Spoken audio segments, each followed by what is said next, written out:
The first Epistle of Clement to the Corinthians. Chapter 23.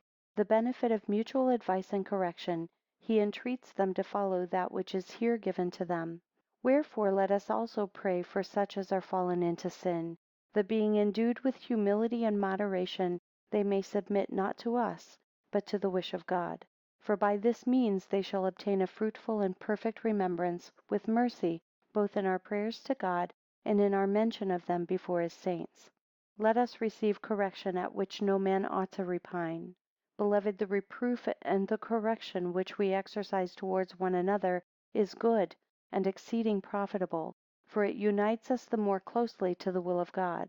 For so says the Holy Scripture, the Lord corrected me, but he did not deliver me over unto death. For whom the Lord loveth he chasteneth, and scourgeth every son whom he receiveth. The righteous, saith he, shall instruct me in mercy and reprove me, but let not oil of sinners make fat my head. And again he saith, happy is the man whom God correcteth. Therefore despise not thou the chastening of the Almighty, for he maketh gore and bindeth up, he woundeth and his hands maketh whole. He shall deliver thee in 6 troubles, yea, in 7 there shall no evil touch thee. In famine he shall redeem thee from death, and in war from the power of the sword. Thou shalt be hid from the scourge of the tongue, neither shalt thou be afraid of destruction when it cometh. Thou shalt laugh at the wicked and sinners, neither shalt thou be afraid of the beasts of the earth. The wild beasts shall be at peace with thee. Then shalt thou know that thy house shall be in peace, and the habitation of thy tabernacle shall not err. Then shalt know also that thy seed shall be great, and thy offspring as the grass of the earth. Thou shalt come to thy grave as the ripe corn that is taken in due time, like as a shock of corn cometh in its season.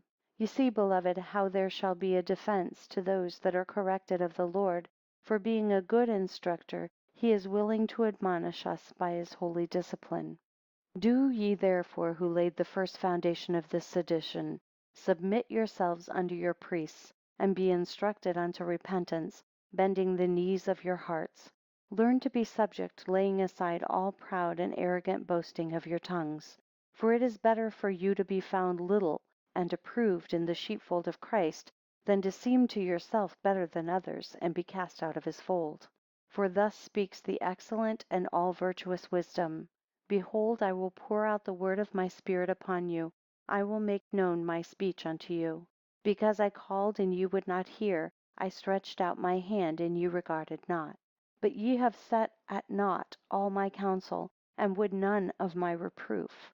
I will also laugh at your calamity, and mock when your fear cometh. When your fear cometh as desolation, and your destruction as a whirlwind, when distress and anguish come upon you. Then shall you call upon me, but I will not hear you.